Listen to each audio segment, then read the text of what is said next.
Nós vamos estudar a palavra do Senhor no Salmo de número 1, um salmo muito conhecido nosso, e eu quero convidar você a abrir a palavra de Deus para nós lermos todo o salmo nesse momento. Então, nós vamos fazer leitura na versão Almeida, Revista e Atualizada. Acompanhe, por gentileza, a leitura da palavra de Deus aqui. Bem-aventurado o homem que não anda no conselho dos ímpios, não se detém no caminho dos pecadores, nem se assenta à roda dos pecadores, dos escarnecedores. Antes, o seu prazer está na lei do Senhor, e na sua lei medita de dia e de noite. Ele é como árvore plantada junto a correntes de águas, que no devido tempo dá o seu fruto, e cuja folhagem não murcha. E tudo quanto ele faz será bem sucedido. Os ímpios não são assim, são porém como a palha que o vento dispersa. Por isso, os perversos não prevalecerão no dia do juízo, nem os pecadores na congregação dos justos. Pois o Senhor conhece o caminho dos justos, mas o caminho dos ímpios perecerá. Essa é a palavra do Senhor, um salmo muito conhecido. E é importante notarmos que nós temos edição, temos uma atitude ou uma gestão editorial sobre o livro dos Salmos, bem como da Escritura. E com certeza alguém, inspirado pelo Espírito Santo de Deus, compilou 5 livros em um só. Nós temos pelo menos 5 livros aqui. Então, nós, talvez Esdras, talvez Neemias, não sei exatamente, mas possivelmente, alguém num período próximo e posterior compilou esse material e entendeu que o Salmo de número 1 deveria de fato prefaciar toda a coletânea da poesia hebraica, da poesia do povo de Israel, como alguém disse, talvez o Saltério de Israel, o livro dos cânticos de Israel. E de fato, nós temos aqui poesia hebraica, nós temos Bíblia e nós temos canção. É esta a escritura do Saltério. Então aqui nós temos talvez o que prefacia todos esses livros, todos esses cânticos, esses poemas inspirados. O Salmo 1 certamente é a abertura. E o que o salmista coloca na abertura? Sim, um resumo do que vai ser tratado teologicamente como proposta inspirada para Israel e para o povo de Deus no tempo e no espaço. Então eu quero convidar você agora a olhar esse prefácio, essa abertura dos Salmos. E eu quero caminhar com você, tendo a companhia das notas de João Calvino sobre os Salmos, fortemente à nossa geração. Precisamos de fontes primárias. E hoje eu quero trazer notas de comentário de João Calvino à medida que nós vamos lendo esse salmo e aplicá-lo finalmente ao nosso coração. Nós temos aqui, portanto, um salmo que abre claramente uma estrutura dual, binária, uma estrutura de divisão, antíteses, justo e ímpio. Aqui nós vemos que o salmista vai propor um caminho de dualidade, de divisão. E nesse caminho de divisão, nós somos colocados entre justos e ímpios.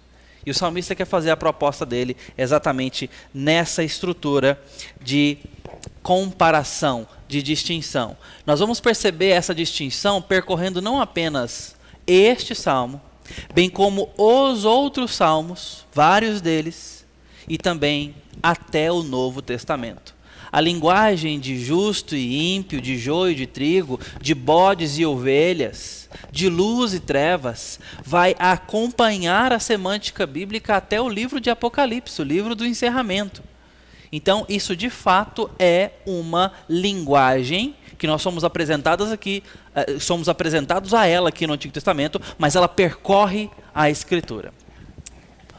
Ao olharmos o primeiro versículo, você percebe que aqui está uma introdução sobre bem-aventurança. E eu quero, antes de qualquer coisa, dar uma ênfase nessa palavra. Nós regularmente, frequentemente, somos informados que bem-aventurança ou felicidade é uma expressão que vai além, dentro do contexto judaico-bíblico, vai além do que uma mera informação sobre bem-estar ou felicidade como um estado de alegria. É muito mais do que isso. A bem-aventurança, judaica diz respeito a uma plenitude que tem a ver com o shalom, a paz. Essa bem-aventurança é algo sólido, é algo para a gente firmar os passos com o peito cheio, com perspectiva, com esperança, com uma paz que de fato tem embasamento de se tê-la. Essa é a ideia do bem-aventurado. O bem-aventurado ele tem razão para ser bem-aventurado. Não é um mero sentimento, não é uma estação do coração. É um lugar que se coloca âncora. É um lugar que se edifica a casa. A bem-aventurança diz respeito a algo sólido, algo permanente, algo com perspectiva. Então, quando o salmista me fala que bem-aventurado o homem que, a Bíblia já está me dando uma notícia maravilhosa. É possível ser bem-aventurado nesse mundo caído. Já parou para pensar nisso? Tem um poema de Mário Quintana que ele fala o seguinte: às vezes nós somos tal como o vozinho teimoso, que procura a felicidade como quem procura os óculos que estão à ponta do nariz. Ele fala com palavras bem mais poéticas, que eu não me recordo de memória, mas o que ele estava querendo dizer é que às vezes, por teimosia nossa, nós não percebemos o que foi colocado diante de nós. E queremos inventar as cores da felicidade, inventar a própria moda, a bem-aventurança. É assim que os ímpios vivem.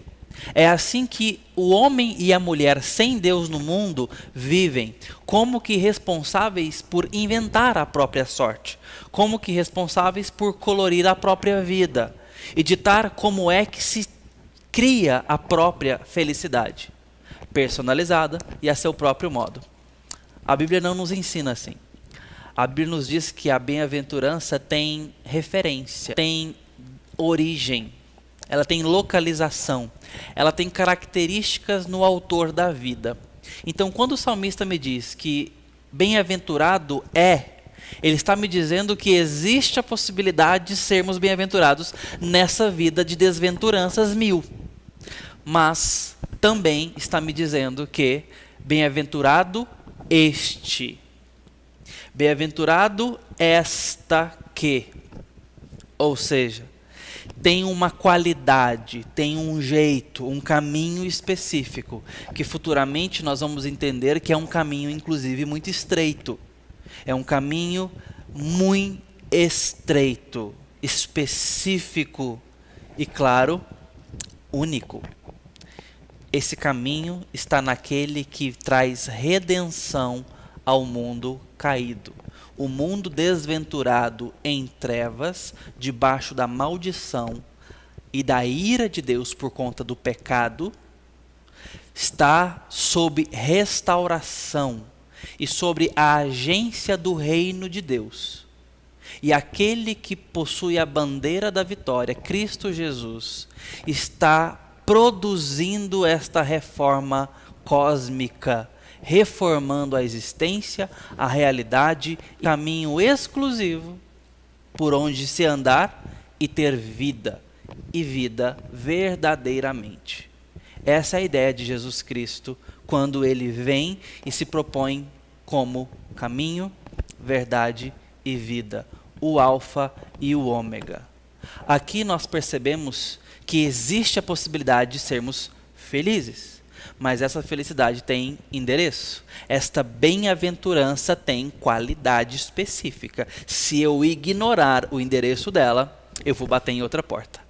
Mas o texto aqui me fala que bem-aventurado é o homem que não anda, não se detém e não se assenta em lugares ou com pessoas específicas.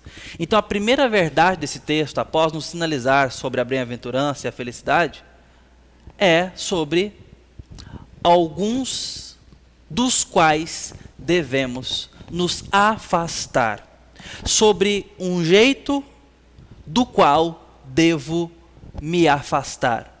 Sobre uma roda, sobre pessoas, sobre falas, sobre mentalidade, sobre cultura que eu devo ter aversão. A Bíblia nos coloca aqui em termos não de boa vizinhança, mas de afastamento. E o que a palavra de Deus está me querendo mostrar aqui nesse momento? Que o caminho do pecador, a roda do escarnecedor e o conselho do ímpio tem que ser rejeitado pelos justos. Muitas vezes nós não levamos a sério a perversidade e a perniciosidade da cultura caída. Nós estamos vivendo numa geração que está em paz com o mundo. Está em amizade com tudo quanto é caído. E às vezes nos preocupamos apenas em nos afastar daquilo que é gritantemente obsceno. E eu quero tomar liberdade para fazer uma progressão aqui entre os verbos utilizados e ver que eles podem nos sugerir, no mundo caído da impiedade, graus diferentes do envolvimento. Perceba, ímpios. A palavra conselho aparece aqui. E a ideia aqui é não necessariamente de um estilo de vida claro e evidente, mas que o ímpio tem conselho para dar. E aqui não é meramente a ideia de um aconselhamento ou uma dica. Não é isso que a palavra aqui significa exatamente. Mas fala sobre o tipo de sabedoria, o tipo de visão de mundo. Essa é a ideia do conselho de alguém, ou do conselho, no caso aqui, do ímpio. Ele tem um jeito de viver, ele tem uma proposta para a vida, um jeito de olhar as coisas e de dar a sua própria opinião. Bom, a palavra de Deus nesse momento está nos falando que o ímpio tem conselho para dar, ou seja, tem sugestão, tem um jeito de ver e enxergar a vida. Bem-aventurado o homem, a pessoa que não anda no conselho do ímpio. Aqui é um grau talvez não prático, que não envolve necessariamente atitudes concretas, que não envolve ação, e talvez nem envolva estilo de vida, mas apenas um jeito de opinar. E bem-aventurado o homem que não se nutre pelo estilo de pensamento, de raciocínio, de cultura, de opinião, de filosofia do ímpio. Às vezes é muito difícil para nós verificarmos a qualidade da cultura que vivemos. Há uma canção bem brasileira que pergunta se o peixe sabe que está molhado. Se ele nunca teve seco, como pode ele saber que está molhado? E a provocação desse provérbio é justamente para nos fazer refletir sobre a cultura. O ar que respiramos, às vezes a gente não tem noção ou distinção, porque estamos olhando do lado de dentro. Já percebeu sobre sotaque?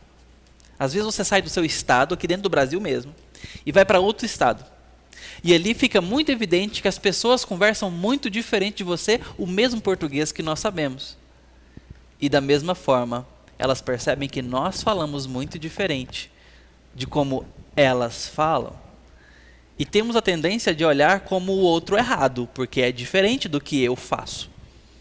Isto me mostra que eu não percebia que tinha sotaque até ver outra pessoa diferente. Às vezes eu acho que eu não tenho, porque o jeito que eu vivo é o que eu considero normal. Bom, essa é apenas uma reflexão para a gente olhar para o texto e perceber o seguinte. Muitas vezes, por estarmos envolvidos com uma cultura caída, não percebemos que estamos sorvendo queda, impiedade. Não percebemos que estamos bebendo, comendo de uma cultura que não tem Deus como referência. Já prestou atenção nas mídias que você consome? O quanto delas visam objetivamente a glória de Deus? eu arrisco dizer que majoritariamente não tem nada a ver com Deus. Até aqui não tem problema. Há uma distinção muito grande entre mundo e mal. Nós não somos proibidos de consumir coisas do mundo.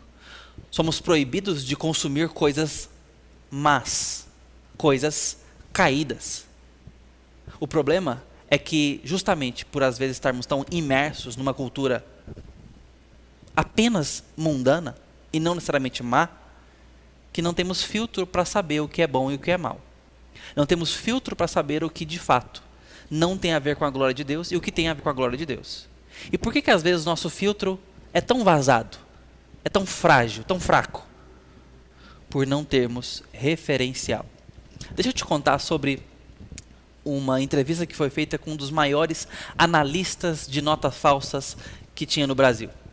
Ele foi perguntado certa vez: quantos tipos de falsificação existem para a gente poder preparar, né, o Banco Central, preparar, né, o mercado brasileiro e tudo mais? E ele falou um número assim, ridículo, assustador. Um número simplesmente que não dava para você decorar todo tipo de falsificação possível. Tem falsificação por tinta, tem falsificação por tipo de papel, tem falsificação que tem uma variante aqui que você percebe que por essa variante, por essa diferença cromática, por essa diferença de textura, por essa diferença na refração da luz, enfim, tem vários tipos de qualidade na falsificação. Então perguntaram para ele: como é que você decora todos eles? Como é que você sabe todo tipo de nota falsa? Ele falou: eu não sei. Eu gasto muito mais tempo com a verdadeira. Eu tenho que conhecer muito bem a nota verdadeira, para quando eu bater o olho na falsa, eu saber que é diferente da verdadeira. Você conhece o estilo de vida, o conselho do Senhor? Você conhece o jeito do Senhor? O tom da sua voz, permita-me dizer assim? Claro que eu estou falando da palavra de Deus. Você conhece a proposta cultural do reino? Se você crê em Cristo Jesus, você já foi apresentada para ela. Você e o reino já foram apresentados. Você e a mente do Senhor na palavra já foram introduzidos. A questão é se a palavra do Senhor é sua companhia.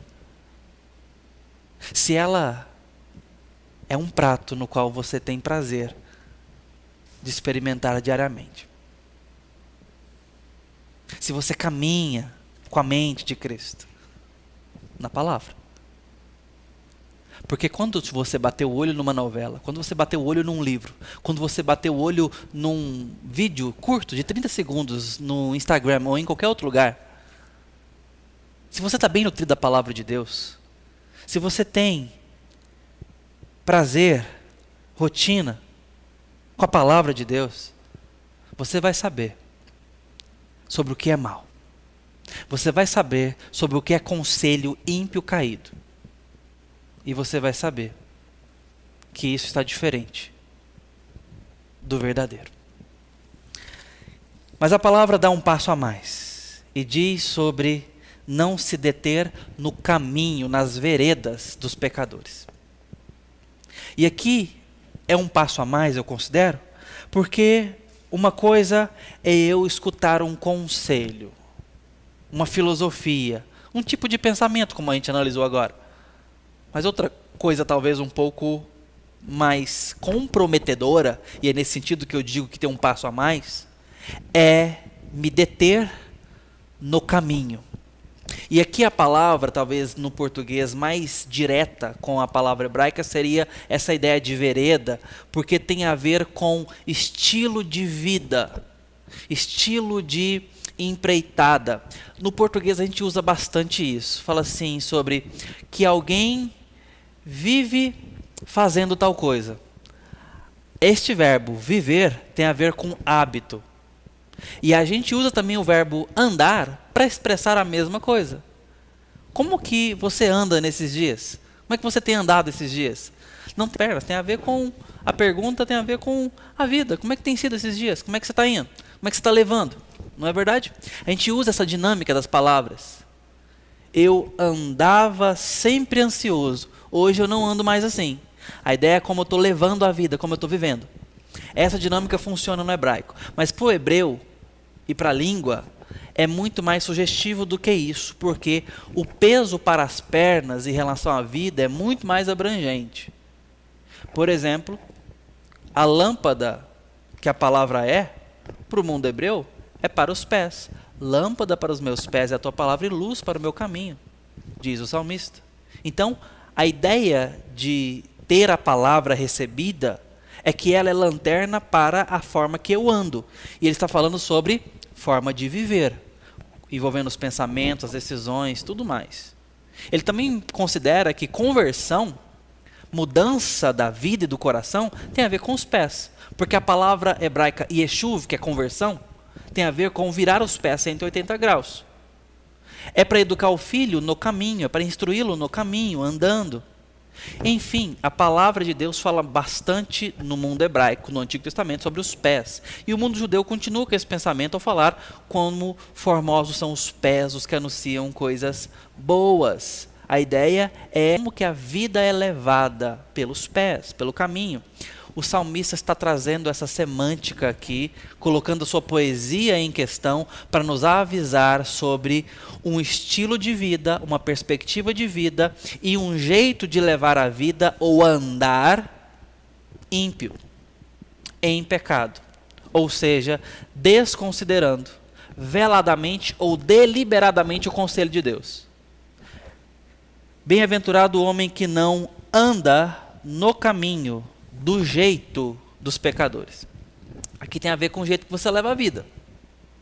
Se por um lado, nós ouvimos dizer sobre o que eu estou ouvindo, o que eu estou consumindo no conselho dos ímpios, agora tem a ver com o ritmo de vida, com o que eu estou escolhendo fazer. Aqui a coisa é um pouco mais ativa do que passiva. Talvez a primeira nuance aqui de conselho do ímpio fosse um pouco mais passivo. Agora, nesse momento, é um pouco mais ativo. É um estilo de vida aplicado, engrenado, que tem a ver com o pecado, que tem a ver com os pecadores. Eu posso me misturar aos pecadores, ao andar do jeito deles. Mas o salmista ainda, ao dizer, nem se assenta à roda dos escarnecedores. Os escarnecedores trazem consigo uma publicidade, uma externalização daquilo que creem contra Deus. O escárnio aqui é um escárnio ímpio de pecado, logo é contra Deus. Perceba que no mundo caído eu vivo o tempo todo à roda de pessoas ímpias, sem Deus, mas também de pessoas deliberadamente contra Deus. E o salmista está dizendo que eu posso, mesmo tendo conhecido a luz da lei, ou aplicando ao Novo Testamento, conhecendo a luz do Evangelho, me assentar à roda de pessoas deliberadamente, voluntariamente contra Jesus Cristo, contra o Senhor Deus. E isso não é apenas uma questão de vínculos sociais e afetivos, as pessoas que eu gosto, que eu ando, mas também tem a ver com teorias, tem a ver com doutrinas, tem a ver com eu estar de fato me comprometendo com pessoas contrárias a Deus e ao Evangelho. Onde está o seu coração? Onde está a sua mente? E usando a linguagem do texto, onde estão os seus pés? Você tem andado escutando quem? Tendo prazer e alegria em quem e no quê? Com que você gasta o seu tempo? Talvez essa seja uma forma muito boa de avaliar o nosso coração. A quem você tem de quem você tem escutado? A quem você tem dado ouvidos? E o seu estilo de vida? É com base no quê? Suas escolhas de trabalho, suas escolhas de visão de mundo, política, filosófica, seu padrão de beleza, seu jeito de lidar com o dinheiro, com o funcionário ou com o patrão? Qual é o seu referencial? Veja o quanto de mundo caído não tem aí. O jogo aqui é sobre uma equação de ser bem-aventurado, ou não, ou muito pelo contrário. E pior ainda, seu coração, e ver se você já não está à roda de quem prega contra Deus, de quem dá risada da ingenuidade dos santos, de quem faz chacota e se prepara intelectualmente contra os seguidores de Jesus Cristo. Quais são seus amigos? Quem são as pessoas em que você gasta afeto? Que você submete na liderança? E quando eu uso o verbo se submeter, eu estou falando por ouvir, por aprender de. O salmista é radical aqui ao pontuar que é necessário que exista uma divisão de caminhos, uma separação entre o caminho do justo e o caminho do ímpio. A ideia é que, como eu disse, eu gostaria de ouvir as notas de Calvino. Ele diz: é impossível para alguém aplicar a sua mente à meditação na lei de Deus sem antes não recuar, afastar-se da sociedade dos ímpios. Poucos, comparativamente, há que se protegerem contra as fascinações do pecado. Poucos há, comparativamente, que se protegem contra as fascinações do pecado.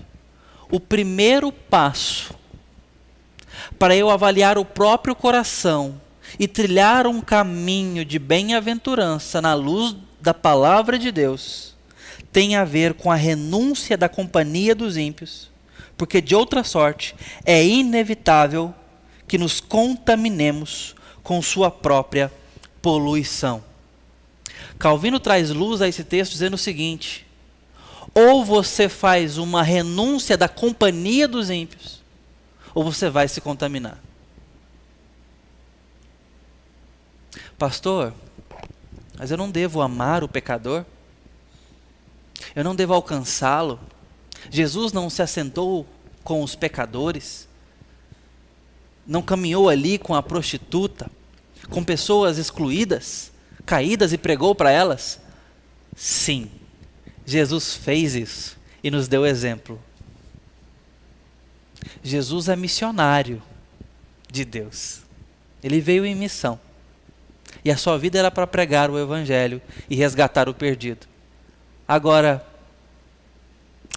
cá entre nós, essa é a sua intenção com a sua roda de escarnecedores? É esse o seu intuito com o namoro missionário? De fato, você tem orado por isso? Você tem agido como quem prega o evangelho em primeiro lugar ao pecador e ao caído? É isso mesmo? Se for, está tudo certo. Isso é ser sal e luz. Mas eu quero te perguntar com toda honestidade: se não é isso que está acontecendo, você está andando no conselho dos ímpios, está andando no caminho dos pecadores, está andando com escarnecedores, se contaminando e se tornando lenha a mais para a fogueira eterna. Está aquecendo o forno, fazendo volume, junto com a palha que será queimada. E talvez seja um bom momento para verificar no seu coração se de fato há amor claro e prioritário para Jesus Cristo. Aquele que não aceita concorrentes. Aquele que não aceita o segundo lugar na sua vida. Ele morreu por você para ser rei da sua vida. Esse é o lugar que ele de fato ocupa. Ele é seu maior mestre, maior mentor. Ele de fato é aquele digno de que eu leve a ele todo pensamento cativo em obediência. Seja honesto, seja honesta, porque nós não temos tempo a perder. Após nos dizer sobre isso, e o salmista de fato nos mostrou uma dinâmica dos pés: andar, parar e retroceder ao assentar. Já percebeu que todo ato de assentar é para trás? Nós nos jogamos para trás para sentar. Então, eu ando, eu paro, eu me assento. Como é que você tem andado? Com quem? Para onde? O salmista então explana essa ideia, deixa bem claro essa divisão de que nós devemos, em primeiro lugar, não dar ouvidos, não ter o mesmo estilo de vida e não fazer sociedade no escárnio que está explicitamente contra Deus. Isso envolve as mídias que eu assisto, os livros que eu leio, os conselhos que eu escuto, até a forma de escutar alguém, os filósofos que eu dou bola, os posts que eu curto, aquilo que eu compartilho. Analisa isso para que a gente fique em sintonia com o Salmo. Porque a suma de tudo é, os servos de Deus devem ser diligentes ao máximo por cultivar a aversão clara e ativa contra o estilo de vida dos ímpios. E nós vamos entrar numa contramão, meus irmãos, quando nós decidirmos, sermos santos em relação ao nosso estilo de vida. Já imaginou você ser um empresário que teme a Deus? E isso de fato impactar e mudar a forma que você lida com o dinheiro, com a gestão, com os funcionários, com os clientes, com o seu produto? Já imaginou?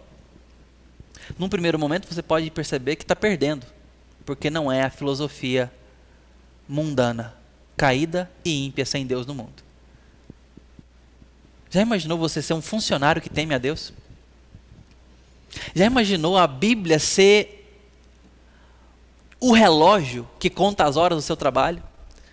Seu jeito que te motiva a fazer?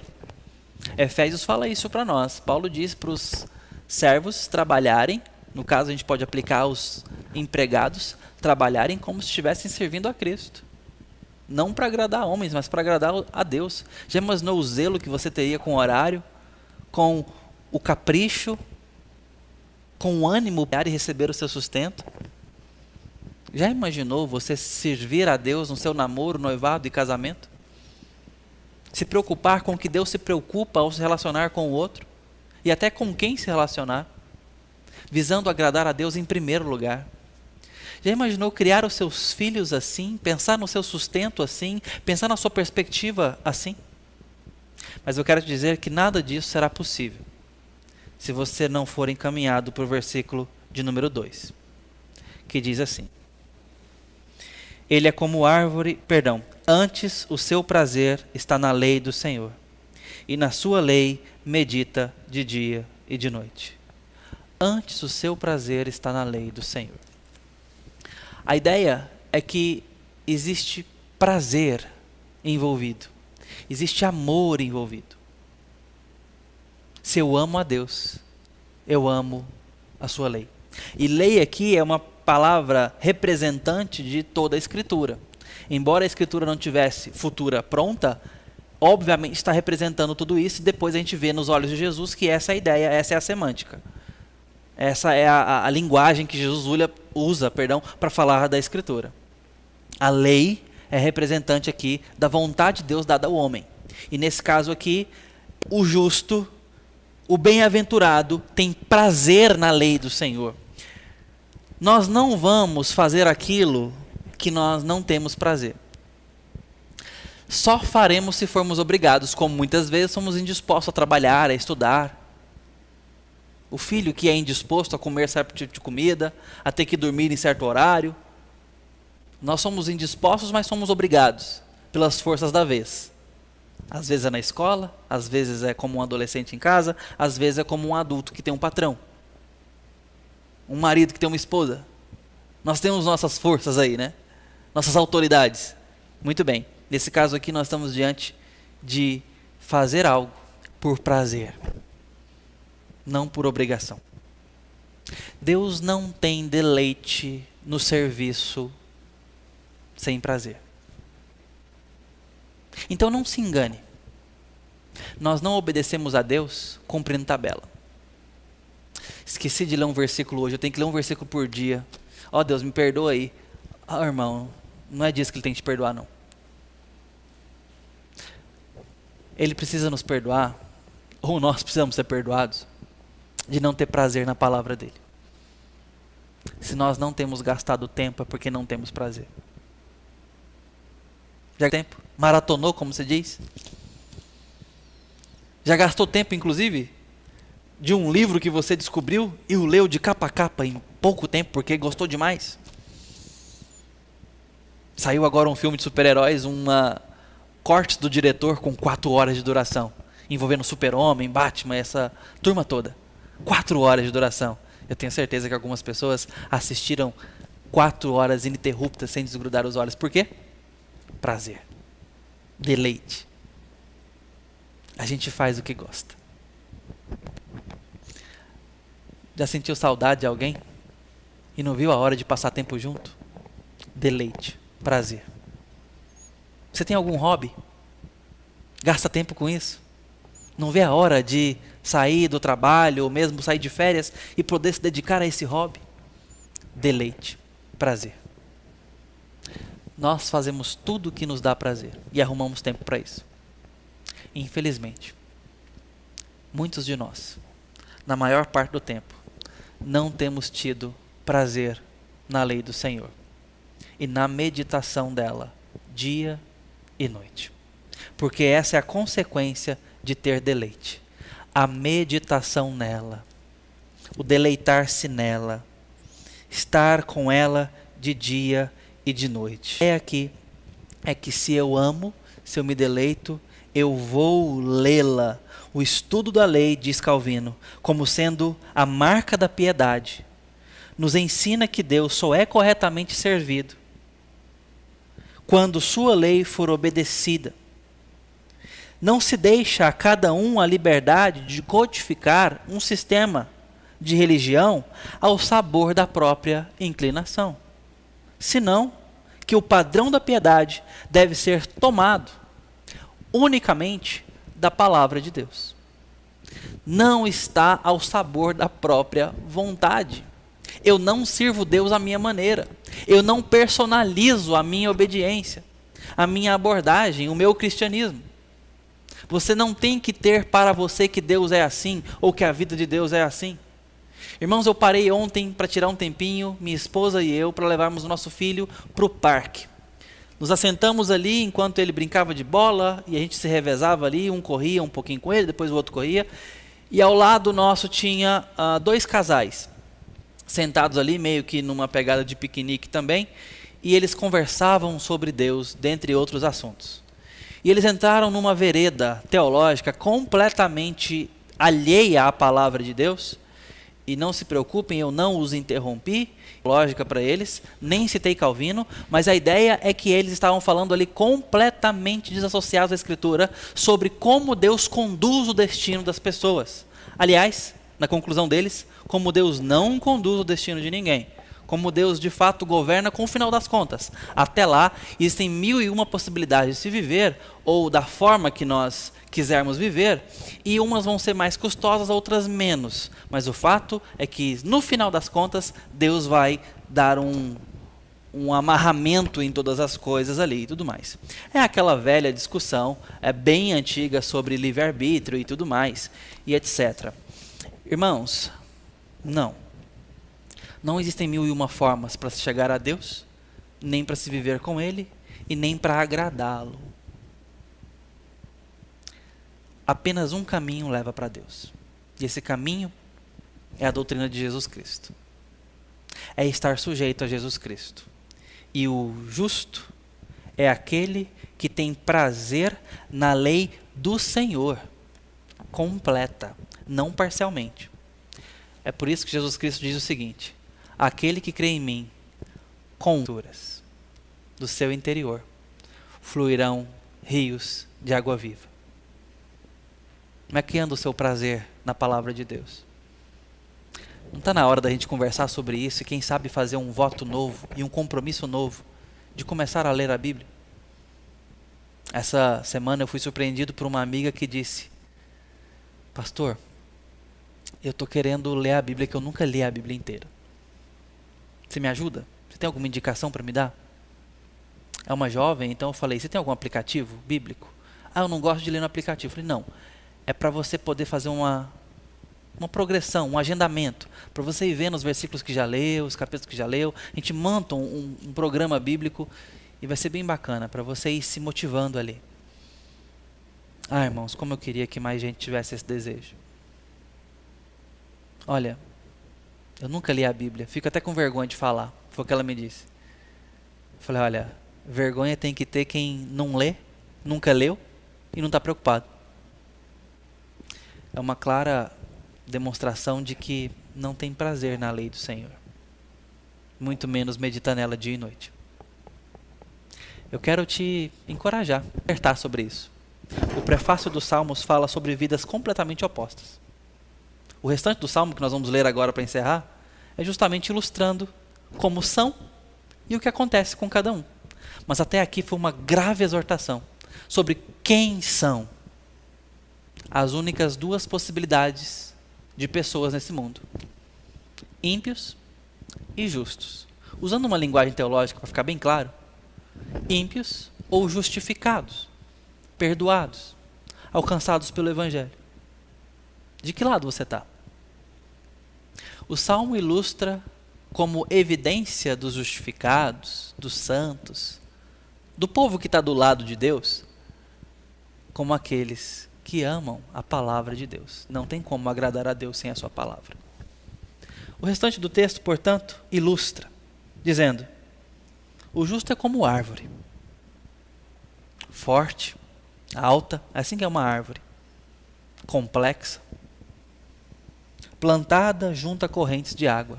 A ideia de plantada aqui, o verbo tem a ver com transplante. Dá para você entender, lendo o hebraico, que a árvore foi transplantada junto a ribeiros com água. A ideia é que ela foi colocada num lugar apropriado. Tem essa ideia de colocar a planta ali. Não é que ela nasceu ali. Ela foi colocada, mesmo que se ela foi germinada ou se ela foi de fato colocada como uma semente, alguém colocou. Essa é a ideia do Salmo. Que existe uma bondade graciosa de Deus de te colocar no lugar apropriado para a sua saúde. A gente não precisa ir além aqui na interpretação figurativa da poesia dos Salmos. A árvore, que representa o justo, ela foi plantada para ter saúde. Por isso que ela está junto a ribeiros, para mostrar que ela se nutre, que ela está aqui bem saudável, tem vitalidade. É uma árvore, não é um raminho, não é um brotinho, uma árvore que amadureceu, que está forte, que está viva, que está inabalável. Sua folhagem não murcha, e tudo quanto faz será bem sucedido. Isso tem a ver com a bem-aventurança lá do começo. A mão do Senhor acompanha aquele que tem prazer na sua palavra, que tem prazer em Deus. Deus abençoa as obras de suas mãos. Mesmo que venha a estação fria, mesmo que venha o outono antes disso, quando as folhas caem e tem um tempo difícil, Deus está ali abençoando esta árvore, ou, no caso, esta pessoa. Deus é contigo, Deus te abençoa, Deus te guarda. Essa é a vida daqueles que amam a Deus. Todas as coisas cooperam para o bem daqueles que amam a Deus e são chamados segundo o seu propósito. Tudo quanto faz será bem sucedido. Percebe a sintonia das Escrituras? Mas com os ímpios não são assim. O texto diz exatamente isso. Com os ímpios não são assim. São, porém, como palha que o vento dispersa. A Bíblia nos mostra que o resultado do ímpio é palha. Assim é dito para nós lá no Novo Testamento, quando compara a ideia do ímpio e do justo com o trigo e o joio. Um anda com o outro o tempo todo, vive com o outro o tempo todo, e quem separa é Cristo. Mas a ideia é que o joio será separado no final e será queimado com a palha, porque virará palha, secará. Então a ideia é que originalmente talvez o ímpio não se aparenta como palha. Aliás, a figura do Novo Testamento de joio e trigo é para mostrar que são aparentemente completamente, isso é dito para nós, para mostrar que o joio ou o ímpio se torna palha com o passar do tempo, porque a sua aparente felicidade não passa de um sonho, não passa de um sono, que o dia do juízo despertará ele, do qual o juízo de Deus o acordará e ele perceberá que as suas alegrias não passavam de ilusões, que a sua felicidade não passava de uma mera ilusão. Então, o salmista aqui está dizendo que ele é como palha que o vento dispersa. Percebe a completa distinção entre uma árvore com raízes e uma palha que o vento dispersa? Percebe a falta de âncora, a falta de estabilidade, a completa dependência desse século que a palha tem? Onde o vento toca, ali ela vai. A ideia, então, é, portanto, que a árvore é plantada para permanecer. E ela é nutrida para dar frutos na estação apropriada, para que as suas folhas não murcham. E o ímpio? O ímpio é dito como alguém que prospera nessa vida, e os justos não deveriam, portanto, se admirar da prosperidade do ímpio. Não deveriam invejar o caminho do ímpio, porque o ímpio pode prosperar nessa vida. Viver sem Deus às vezes pode parecer compensar, querido irmão e irmã. Às vezes o jeito de fazer negócio, o jeito de falar, o jeito de fazer política, cultura, pode parecer interessante a vida sem Deus. Pode parecer compensar, inclusive. A Bíblia diz que não. A Bíblia diz que é como quem constrói a sua casa na areia. É como quem não calcula para poder edificar. Essa é a vida sem Deus. Não considera a maior parte do tempo a eternidade. E a nossa vida, aqui, agora, é como um sopro. Mas a eternidade chegará. E nós precisamos pensar na eternidade enquanto estamos vivendo o tempo. Então, a conclusão é: por isso os perversos não prevalecerão no juízo, nem os pecadores na congregação dos justos. Pois o Senhor conhece o caminho dos justos, mas o caminho dos ímpios perecerá. Deus conhece, mas o caminho dos ímpios perecerá. Obviamente que Deus conhece todas as coisas e todos os caminhos e todas as escolhas, todas as pessoas. Mas o verbo conhecer está associado com amar. Eu já expliquei isso para os irmãos em outras palavras, outras meditações nossas, como é dito que José não conheceu Maria até o dia, até depois, né, do nascimento de Cristo ali, que a ideia, portanto, é sobre o amor íntimo deles, sobre, de fato, a prática sexual, que ele não conheceu Maria ali, claro que ele conhecia ela por informação, por saber quem é, obviamente, mas a ideia é de relação íntima. E o texto aqui não está falando de relação íntima, mas está falando sobre conhecer no verbo amar, que tem a mesma semântica que é levado para o amor íntimo entre casal.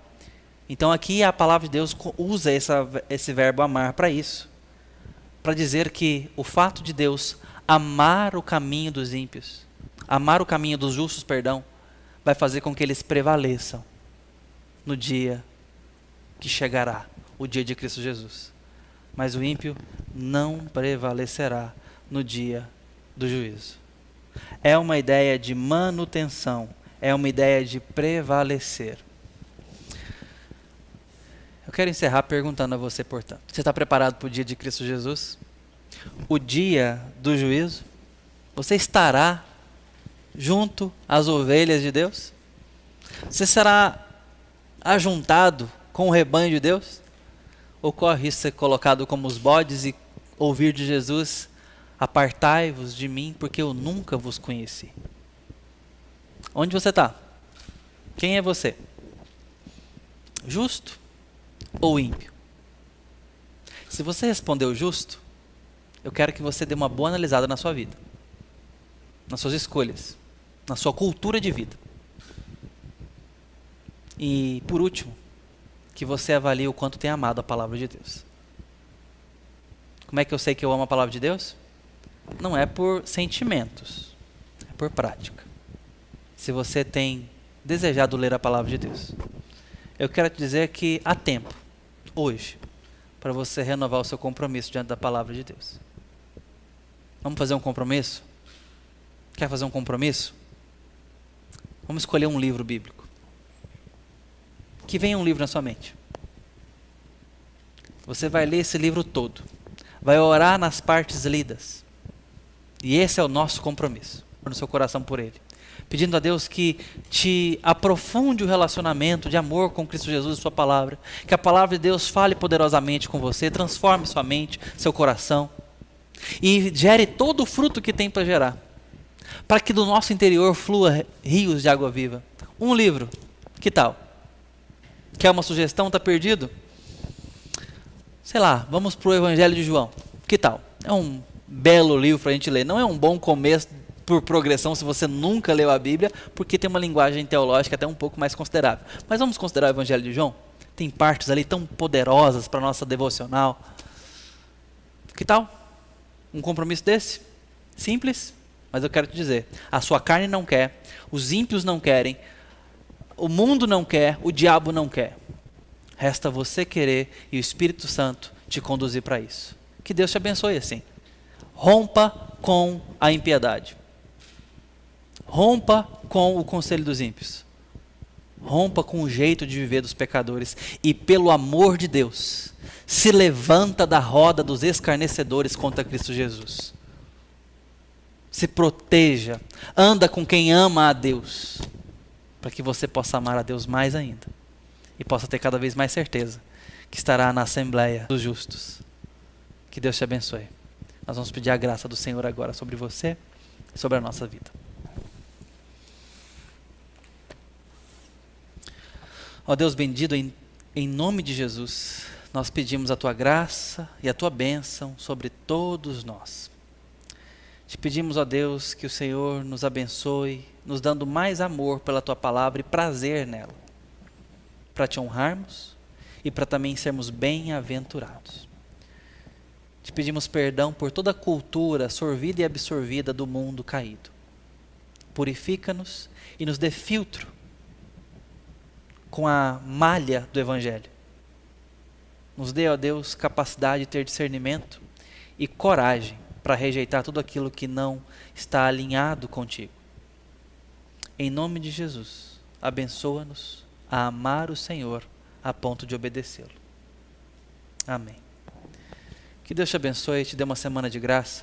Te peço que você esteja conectado conosco, nossas redes sociais, se inscreva em nosso canal no YouTube, compartilhe nossas palavras com pessoas que você quer que a palavra de Deus chegue até elas. E quero te lembrar de nossa campanha específica, onde nós temos ajuntado e arrecadado, bem como mantimentos e até cestas completas para aquisição de cestas básicas para doação nesses dias. Nós passamos a semana arrecadando para que no sábado nós visitemos famílias e pessoas mais carentes de nossa cidade para poder abençoar. Quer fazer parte disso? Um recado direto à igreja. Seja fiel com seus dízimos nesses dias, inclusive nesses dias mais difíceis. Não poupe o investimento na obra e na casa do Senhor. É uma questão de pacto comunitário, mas também é uma questão de oferecer a Deus, uma questão de consagrar a Deus os nossos recursos e louvá-lo dessa forma como ato de culto. Também traga suas ofertas com generosidade. Aqui vai além das pessoas que são membros dessa igreja. Oferte com generosidade para a obra de Deus, para que nós possamos alcançar mais pessoas. E também, falando agora a todos que nos ouvem, contribua nessa campanha para que as suas mãos também cheguem àqueles que mais precisam nesses dias. Nós vamos dando relatório a cada semana. Fique conosco, nos acompanhe, para que nós possamos também abençoar a sua vida com toda a programação que temos oferecido, para você estar bem nutrido nesses dias, bem abastecida nesses dias, em nome de Cristo Jesus. Uma semana abençoada na graça do Senhor.